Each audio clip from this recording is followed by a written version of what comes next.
this is what I flatly, and it wasn't just me, it was people all over the league. They didn't think that Harden could do this. They thought that he could have an impact on games, but he wasn't going to drop 40 each time and hit game winners, but he has. And all the credit goes to him. But if he really wants to change the narrative about where he's been the last few years in the context of the league, you've got to do it in the games that matter the most. He's been awesome in those 2 games where they won. He has been terrible in the 2 games that they lost. So if Harden wants to, forget me, he wants to change everybody's mind, he's got to do it now and raise the Sixers all the way through a Celtics team that just mentally does not seem to be where they were last season. And if they want this path back into the finals, it's right there for the taking. But to his credit, when they win, Harden's been there, but he needs to show up more consistently when he's not dropping 40. Listen, they've been swept without Harden in this series. The Celtics are a better team than Moore. The only player with a longer streak in Heat history is, yes, LeBron James. NBA reporter Nick Friedel, who's going to try to bite his tongue. He's going to try not to laugh right now. Nick, he's in Miami. Nick, how are the Heat getting the job done with a banged-up Jimmy Butler? Max, the Knicks are a tough team, but they're getting out-toughed by a tougher team through 3 games in Miami.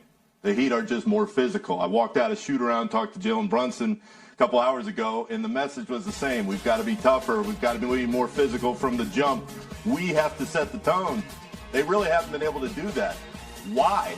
They're not shooting well at all from the outside. They're 8 for 40 in Game 3 from beyond the arc. And you could talk about Brunson and Randall not being health-wise the way they need to be, but this is a Knicks team that is used to imposing their will on their opponent, and that has not been the case early in this series with or without Jimmy on the floor.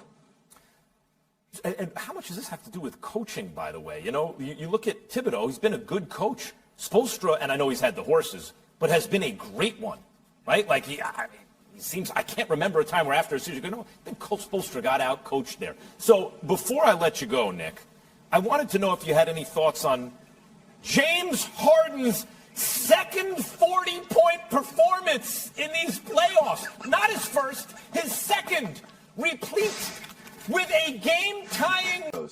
He's been asked repeatedly in the last couple days, how's your ankle? And Hannah, he just looks, kind of gives a smile, and he says, I'm fine, I'll be out there. But I'm telling you, haven't listened to him enough over the last month. It's bothering him.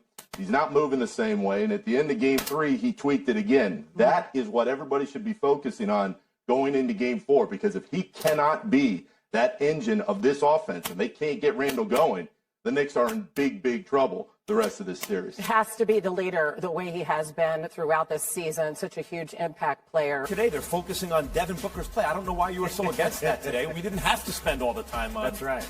All the, you know, fouls and shibia. Machinations. Huh? What's that? Yeah, like why? We talk about the actual players. That's time on 10. That's time for the Max Facts for tonight's NBA playoff games. Starting with Game 4, Knicks versus Heat. Here's my Max Fact. Jimmy Butler brings the Knicks to the brink of elimination tonight. In case you guys hadn't noticed, it's not like once in a while he shows up. This dude shows up with the chips on the line, period. As much as Brunson is great, Jimmy Butler's clearly the best player in this series. Fact or fiction? I'm going to say fiction only because the Knicks are shooting 29% from three-point range in the playoffs. They are due to hit a bunch of threes. I think they'll hit a bunch of threes and win. Even without quickly and... if you tell me Jimmy Butler's going to win a game, I can't say... I'm not feeling strongly about it. 40 and was proven prescient as often is the case. It was your mirth. It was no one was quite tickled by that take like you were. The laugh, see, still you're grinning ear to ear and laughing. It's still there. It's not going anywhere, Max. How many times I got to score 40? I see it. 4. He's got to 4 times? He's got to win 4 All right, games. James. He's got to do it 4 times.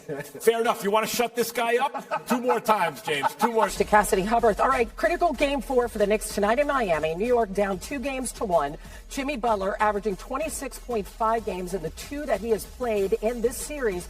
So can they cool off Jimmy Buckets? Also, the Knicks dealing with lingering injuries to Julian Randle and Jalen Brunson. As NBA reporter Nick Friedel joins us. Nick, I know you've just left the Knicks shoot-around. Perhaps the worst part of that really ugly loss for New York is they were outworked solidly in Game 3. So what are they saying going into this critical game tonight? Hannah, they're saying, let's get physical. And you make a great point because the Knicks are a really tough team. But through 3 games, they've gotten out-toughed by a tougher team. Jimmy Butler and the Miami Heat, this group has just taken it to them. Jalen Brunson just told us, we have to start better. But Hannah, the other key is the Knicks have to make a shot from the outside. They were 8 for 40 in Game 3. They could knock down anything, and they had clean looks at the basket. So there's a frustration inside that's building a little bit because this is the way to go at the Knicks. You slow them in the... Do tonight, other than this feels like it's going to be 2-2. Feels like a 7-game series. 7? I think at best it feels 6-ish. Well, maybe the Heat win one, and then the Knicks hold on and win one more, and then the Heat put them out of their misery. We'll see. Next up, Game 4, Warriors-Lakers. Here's my max fact. The Warriors take advantage of Anthony EKG Davis. This is his down game. Warriors win and tie it up on the road. Fact or fiction? I mean, Anthony EKG Davis is a pretty great nickname. I'm going to say the Warriors win this game. They played horrendously in Game 3. I think they will play much better in Game 4. We have not seen the Lakers, to me, be able to play consistently and well enough to beat them twice in a row at home. I think the Warriors get this done and ultimately win the series. Yeah, I think the Warriors, it feels like the Warriors are going to win. Play well. I don't think he'll have a down game. Oh, he's going to break the... He's going to stay up. He's going to stay up. It's unheard of. Never been done. He's going to stay up, then you should say the Lakers are going to win. I'm not making predictions. Wow. Well, if the Lakers win tonight, Windy, Bontemps, if they win tonight, here's the quest 16 for higher stakes then, of course. It would be amazing. I'd love to see him try, but I think we're headed for 7 either way. I mean, potentially, yes, but it's hard to predict that somebody's going to come back from down. I'm sorry, but the answer is no. Okay, that's going to do it for this Justin. NBA Today is next. See you tomorrow, 2 p.m. Eastern, ESPN. 16 seconds left to send it to overtime and a game-winning 3 in OT.